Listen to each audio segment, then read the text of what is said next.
Amen. La parole de Dieu nous dit de ne pas avoir peur. Disons cela dans Ésaïe 41, le verset 10 et 13. Ésaïe 41, le verset 10 et 13.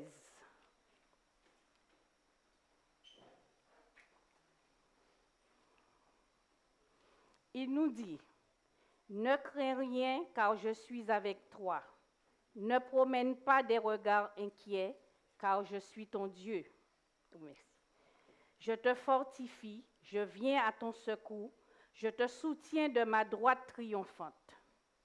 Le verset 13, « Car je suis l'Éternel ton Dieu qui te fortifie, qui fortifie ta droite. » Qui dit, « Ne crains rien, je viens à ton secours. » Nous avons chanté le 375.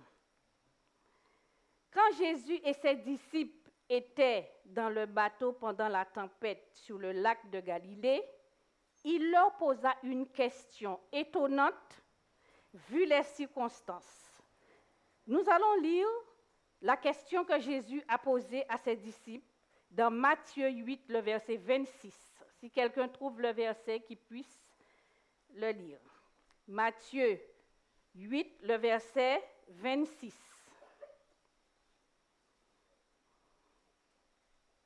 Il leur dit, pourquoi avez-vous peur, gens de peu de foi? Alors il se leva, menaça les vents et la mer, et il y eut un grand calme. Merci Martine. C'était la première partie qui nous intéressait. La question, pourquoi êtes-vous si peureux, gens de peu de foi? Dans le livre Jésus-Christ, Madame White nous dit, Jésus jouissait d'une paix parfaite quand il fut réveillé au milieu de la tempête. Vous vous imaginez une tempête, le bateau qui tangue de droite à gauche. Et Madame White nous dit que Jésus jouissait d'une paix parfaite pendant la tempête. Sa parole et son regard ne manifestaient aucune trace de crainte, car son cœur ignorait la peur. Cependant, il ne se confiait pas en sa puissance souveraine. Ce n'était pas en qualité de maître de la mer, des terres et du ciel qu'il se reposait si tranquillement, car cette puissance, il s'en était dépouillé. Et lui-même déclare, « Je ne peux rien faire par moi-même. » Il se confiait en la puissance de son Père. Il se reposait sur la foi en l'amour de Dieu et en ses soins. Ce fut la puissance de la parole de Dieu qui apaisa la tempête. Qui n'a jamais eu peur? Qui n'a jamais connu la peur? Tous nous avons connu la peur. Moi, quand j'étais gamine, j'avais peur des morts. J'avais peur de la mort. Quand quelqu'un était mort dans le quartier de ma maman, je faisais un grand détour pour rentrer chez moi parce que j'avais peur de passer devant la maison, puisque les gens d'avant racontaient tellement de choses que quand tu es enfant, tu entends des choses. Et puis, il faut dire que maintenant, tout a évolué. Nous avons plus ce grand rideau violet qu'on mettait devant les portes. Ça faisait peur. Je suis sûre que il y a de ceux qui ont eu peur de ce genre de choses. Oui. Moi, la peur, j'ai vaincu cette peur quand j'ai découvert cela dans la Bible. Quand j'ai découvert que la mort n'avait aucun pouvoir, que la mort n'était qu'un sommeil, et cette peur avait disparu. Mais si je vous dis que j'avais peur quand j'étais gamine. Voilà. Alors, nous allons passer un moment en prière, demandant à Dieu de nous aider, ainsi que notre famille, à apprendre à lui faire confiance plutôt qu'à sombrer dans la peur face à des situations difficiles. Nous allons passer un moment en prière. Nous allons changer de partenaire. Je reprends. Demandons à Dieu de nous aider ainsi qu'à notre famille à apprendre à lui faire confiance plutôt qu'à sombrer dans la peur face à des situations difficiles.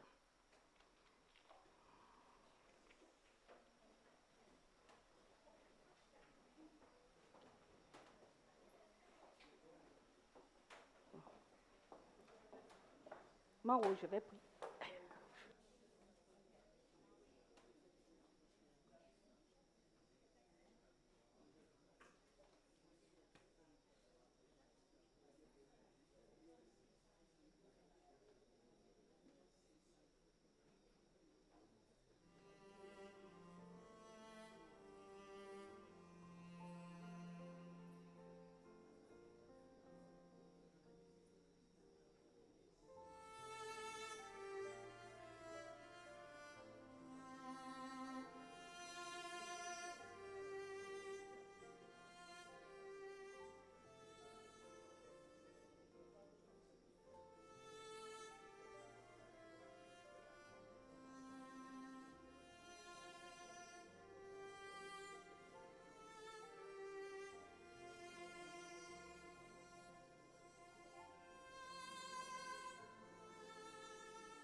La peur est mortelle pour notre bien-être physique, émotionnel et spirituel.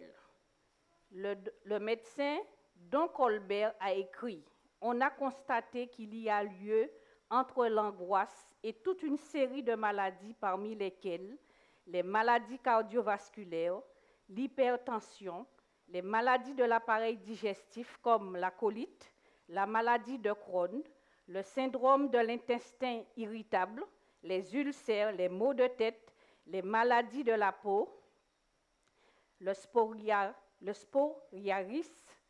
les eczémas et l'acné dû au stress. L'angoisse peut provoquer une baisse à la réponse immunitaire qui peut avoir comme conséquence que la personne soit atteinte d'une infection fréquente ou même d'une maladie mortelle. L'angoisse peut déclencher une attaque cardiaque et aussi le décès. Pendant les temps de la fin, la peur va être un sentiment courant. Jésus a prévu que les humains rendront l'âme de terreur. Lisons cela dans Luc 21, le verset 26.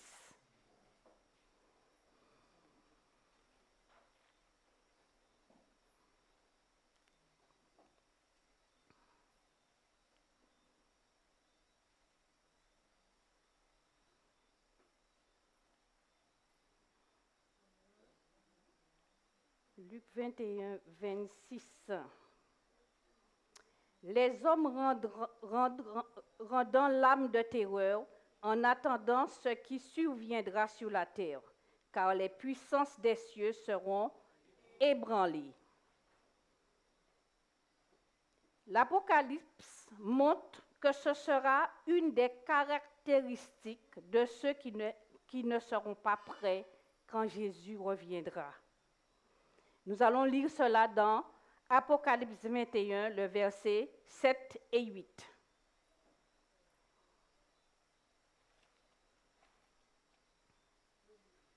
Quelqu'un peut lire? Apocalypse 21, le verset 7 et 8.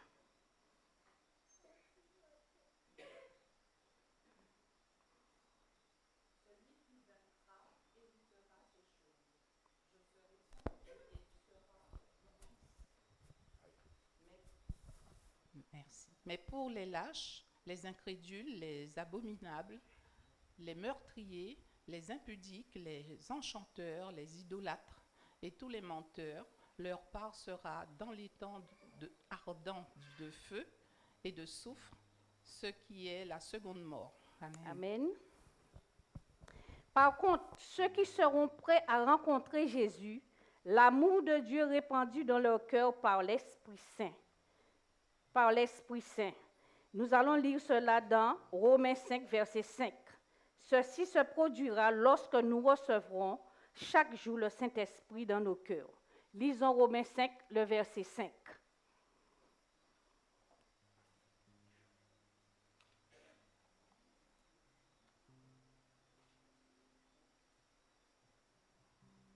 Quelqu'un peut lire?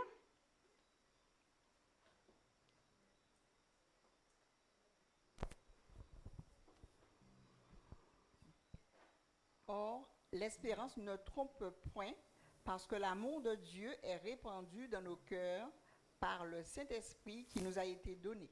Amen. Voilà. Alors, tout au début, nous avons lu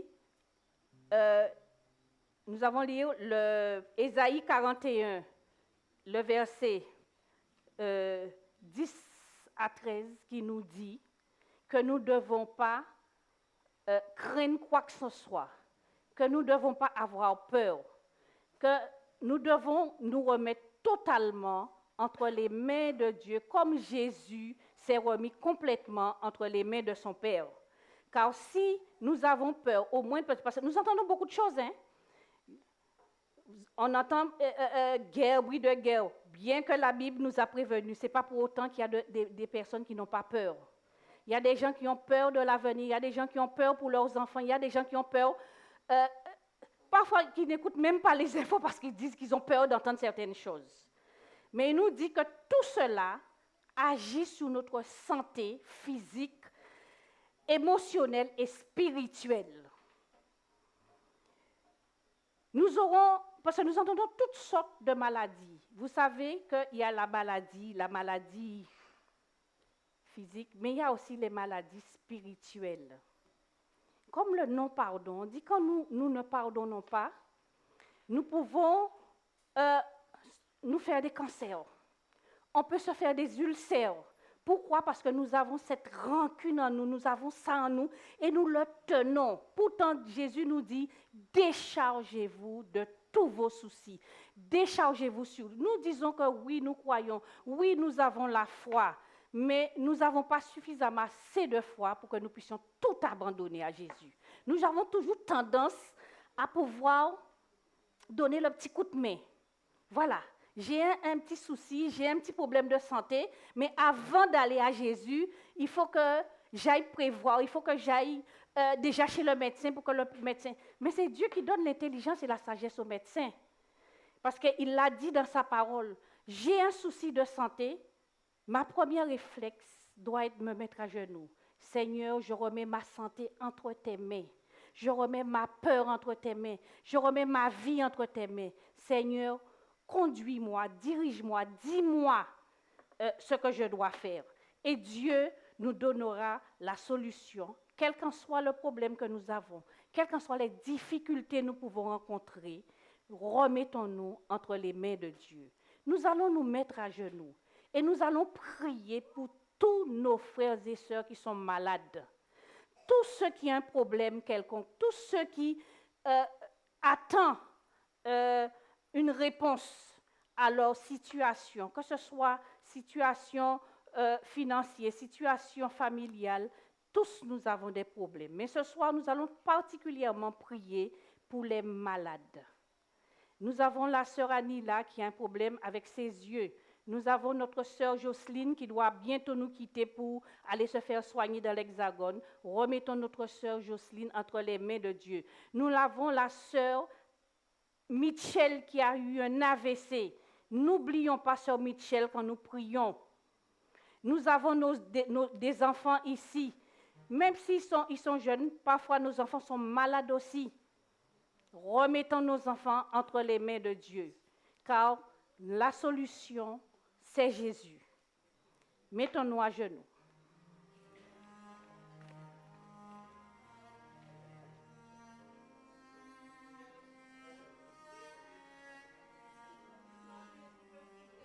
Comme c'est pour les malades, voilà.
pour ceux qui seront prêts à rencontrer Jésus auront l'amour de Dieu répandu dans leur cœur par l'Esprit Saint. Ceci se produit lorsque nous recevons chaque jour le Saint-Esprit dans nos cœurs. C'est pour cela que toute peur sera bannie. Pourquoi? Lisons 1 Jean 4, le verset 18.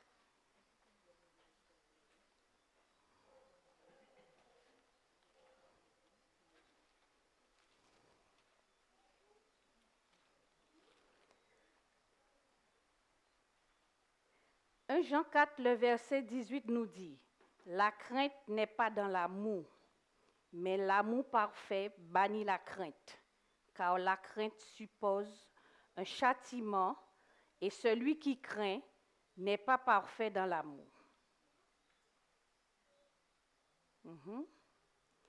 Je reprends.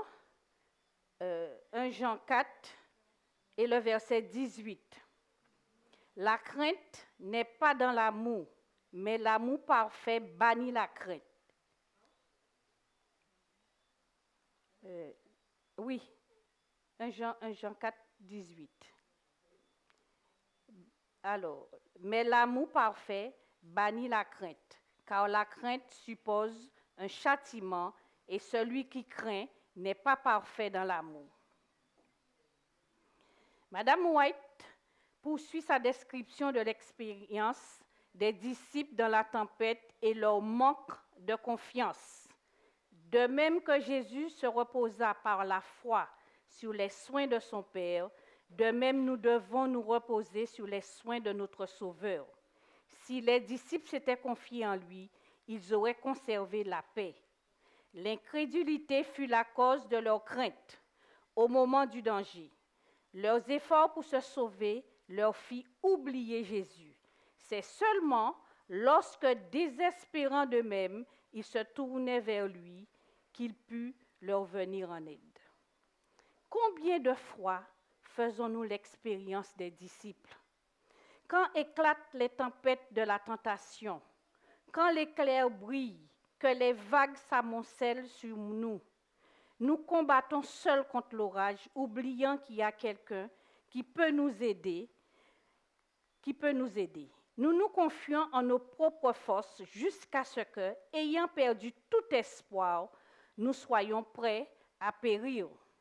Alors, nous nous souvenons de Jésus et notre cri ne sera pas vain. Sur la terre, sur mer, nous ne devons rien redouter. Si nous avons le Sauveur avec nous, une foi vivante au Rédempteur calmera la mer de la vie et nous délivrera du danger par les moyens qu'il jugera les meilleurs. Nous allons passer un autre moment en prière. Nous prierons pour la campagne d'évangélisation, afin que Dieu suscite en nous cette préparation pour son retour et pour tous ceux qui auront à prendre position pour la cause de Dieu durant cette campagne et pour la mission mondiale. Nous avons aussi la boîte à prière. Ne pas oublier la boîte à prière. Mettons-nous à genoux. Et n'oublions pas aussi notre frère, notre premier ancien qui n'est pas avec nous, mais que nous puissions penser à lui aussi dans nos prières.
le numéro 127, Saint-Esprit.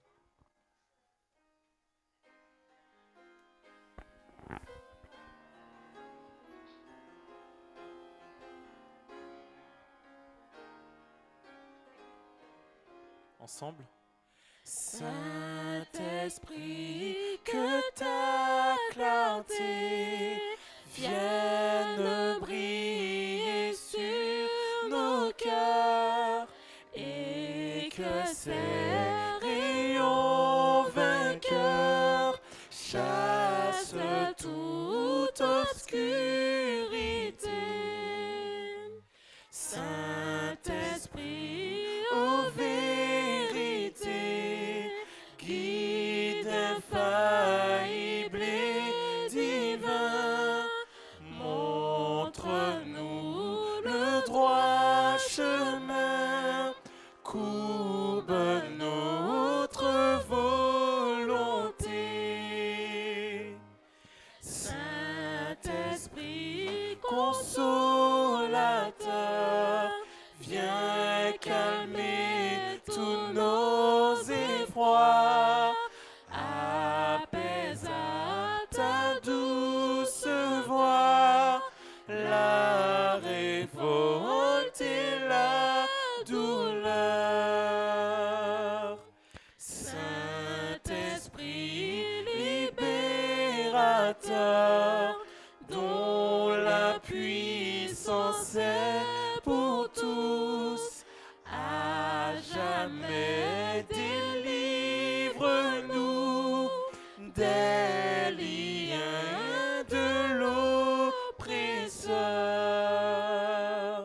Saint-Esprit, ô toi qui sais combien chancellent nos pas, ne nous abandonne pas et conduis-nous dans la paix.